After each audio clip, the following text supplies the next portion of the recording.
mercantilism, which honestly sounds kind of complicated. Well, it can seem that way, but the basic idea is actually pretty simple.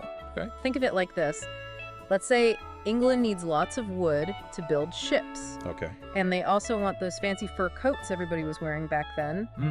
They go set up a colony in North America. Right. Take all those resources like wood and fur for super cheap prices. Yeah. Ship them back home to England. Exactly. Turn those raw materials into finished goods. Yeah. Like ships and coats. Precisely. And then sell those very same goods back to the colonies? You got it. But at like a way higher price. And that's the key. So wait a minute. The colonies were basically stuck buying back stuff made from their own resources? That's the gist of it, and that's how mercantilism made European countries incredibly wealthy. It's kind of sneaky. Oh, absolutely. It was a way to keep the colonies dependent on the mother country and to make sure the wealth flowed back to Europe. So it wasn't just about exploring and discovering new lands. It was about profit and control. You got it. Okay, so where do those beaver hats fit into all of this? Well, those hats were a huge part of this whole system. Really? Oh, yeah. They were all the rage in Europe. So like the iPhones of their day? Exact. Everyone who was anyone had to have one. But it gets even more interesting. You see, Europe used to get most of its beaver pelts from Russia. Okay. But then that supply started drying up. Yeah. And suddenly North American beavers became the hot commodity. Our History Happens article actually mentions that some people even use them as currency. Yep. Instead of money. Yep. They were that valuable. Wow. So imagine this. The demand for those stylish hats skyrockets in Europe. Okay. And everyone wants a piece of the North American beaver fur trade. This frenzy led to the expansion of fur trading and the establishment of even more colonies, particularly by the French. So those fashionable hats in Europe were actually driving the colonization of North America. Precisely. It's crazy how these things are connected. Isn't it? But, okay, all this talk about those hats makes me wonder. Yeah. The article also mentions Hatter's syndrome, and I'm curious, what's the story there? Hatter's syndrome. It's a reminder that not all that glitters is gold. Oh. You see, they used mercury in the hat-making process. Oh, no. And, well, it turns out mercury is pretty toxic. I've heard that, yeah. Hatters were getting poisoned, they suffered tremors, speech problems, and some even went mad. Oh, wow. A pretty high price to pay for a fashion statement, don't you think? Yeah, a real-life cautionary tale. Exactly what seems cool and trendy can have some pretty dark consequences. For sure, and it makes you wonder what those consequences were, not just for the Hatters, but for everyone else involved in this whole beaver hat craze. Exactly, and that's something we'll definitely explore further as we continue our deep dive today. And the impact goes way beyond, those hatters. Think about the beavers themselves. I mean, they weren't just, walking around with fashionable fur. They were what we call a keystone species. Keystone species. Okay, I'd never heard that term before. What does that mean? Well, it means they were essential for maintaining the whole ecosystem. Oh, okay, so like they were the VIPs of the forest. Exactly. Their dams created wetlands, which in turn supported all sorts of other plants and animals. Wow, so taking them out would have a big impact. Oh, huge. And for the First Nations, people who lived there for centuries, beavers were more than just a source of fur.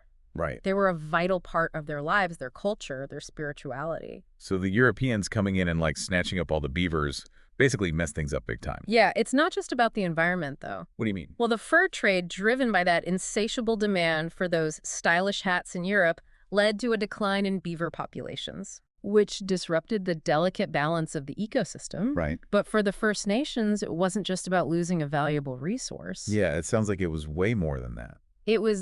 The fur trade brought disease conflict and cultural disruption to their communities. Oh, wow. What kind of disease are we talking about? Well, European traders introduced illnesses like smallpox. Oh, no. Which devastated indigenous communities that had no immunity to them.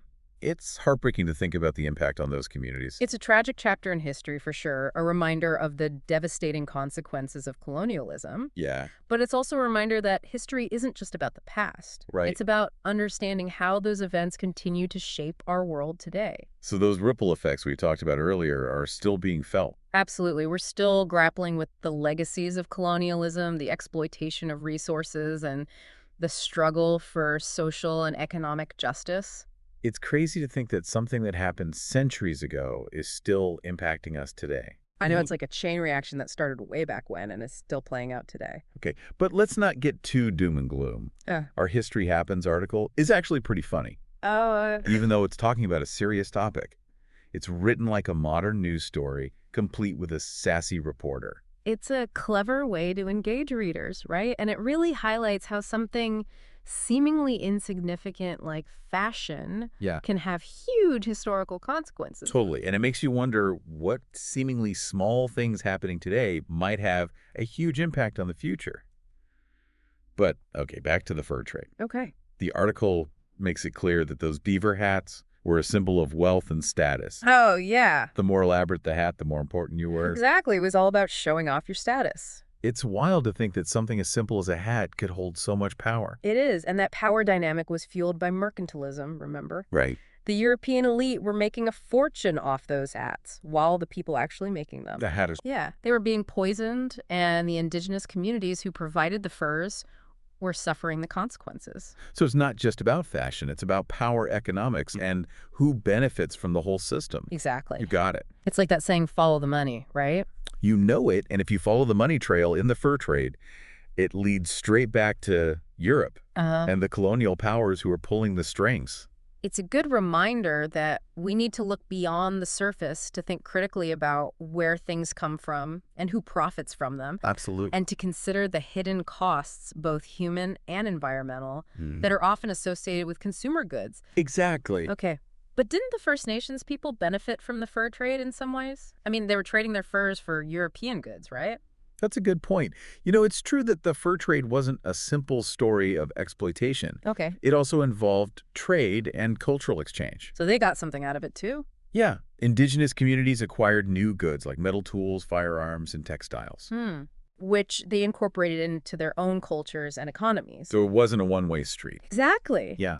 It's important to remember that indigenous peoples were active participants in the fur trade. Right. They were making strategic decisions and adapting to changing circumstances. So they weren't just passive victims. No, they were shrewd negotiators and skilled entrepreneurs who often leveraged the fur trade to their advantage. Okay, so it's more complicated than just saying Europeans bad, indigenous people good. Way more complicated history is rarely black and white. You know, it's about understanding the complexities, the different perspectives, and the unintended consequences of human actions. Yeah, I guess it's like that saying there are two sides to every story. And often there are many more sides than that. It's about understanding the nuances, the gray areas, and the multiple perspectives that shape historical events. Okay, so we've got this complicated picture of the fur trade, economic exploitation, environmental destruction, cultural exchange, and indigenous resilience. What can we learn from all of this? What's the takeaway for us today? Well, I think the key is to see the connections. Okay. The fur trade might seem like ancient history, but its legacies continue to shape our world today. Yeah. Well, we can see the impact on indigenous communities, on the environment, and even on the way we think about economics and globalization. So it's like a history lesson that's still relevant today. Exactly. It's about recognizing that history isn't just about the past. It's about understanding how the past shapes the present and how we can learn from it to create a more just and sustainable future. It's like looking in the rearview mirror to see where we're going. Exactly. By understanding the past, we can navigate the present and chart a better course for the future. So we've talked about those ripple effects, you know, on the environment, on indigenous communities, even fashion. But didn't the fur trade also actually help establish those permanent European settlements over in North America? Oh, absolutely. The fur trade was like a key driver of that whole expansion. You know, those early trading posts and forts that they set up to exchange goods with the First Nations. Well, they gradually turned into more permanent settlements. So it wasn't just about grabbing furs and then running back to Europe. Nope. They were starting to put down roots. And those roots, I mean, they grew pretty deep. Oh, yeah. Eventually leading to the displacement of indigenous communities and, a total transformation of the continent. Like take Quebec City, for example. Wasn't that founded as a fur trading post? Exactly. Founded by the French explorer Samuel de Champlain in 1608. Okay. It started as just a small trading post, but quickly grew into a major hub, a symbol of French power and influence in North America. Wow. From beaver pelts to a bustling city. Yeah. It's kind of mind-blowing how these things are connected. It really is.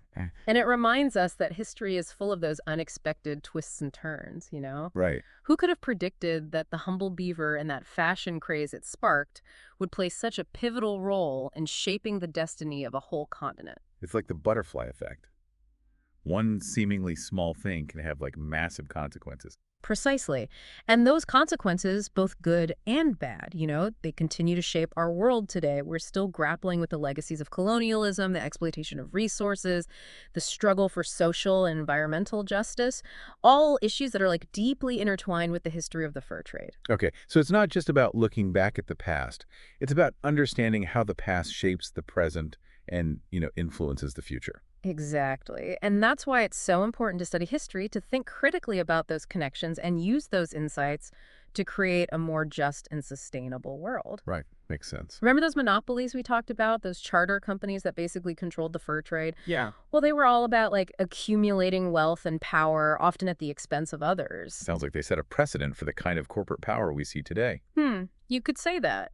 The idea of concentrating wealth and power in the hands of just a few, limiting competition and prioritizing profit over people, well, those patterns have deep roots in the colonial era and the fur trade. So it makes you wonder, were those fancy beaver hats really worth it? Right. Not just for the hatters who got sick, but for the indigenous communities, the environment, and maybe even for the long-term health of our economies and societies. That's the question, isn't it?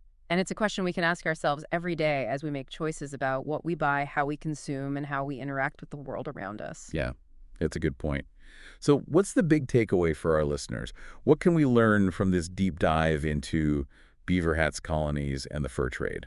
I think the key is to be aware of the connections, to see those ripple effects of historical events and to understand how the past continues to shape the present. That fur trade might seem like a distant and dusty story, but its legacies are all around us. It's like a hidden history that's woven into the fabric of our lives. And once you start to see those threads, you can't unsee them. It changes the way you view the world, the way you consume, the way you think about your place in history. It's like putting on a new pair of glasses and seeing the world in a whole new light. Exactly. And that's the power of history. It's not just about memorizing dates and names. It's about understanding the forces that shape our world, the connections that bind us together, and the possibilities for creating a better future. Well said. So listeners, as you go about your day, remember those beaver hats, those colonies, and that complex web of history that brought us to where we are today. The past isn't just a collection of stories. It's a living force that shapes our present and influences our future. Keep questioning, keep exploring, and keep learning from the past so we can build a better future together. Thanks for joining us on this deep dive. Until next time.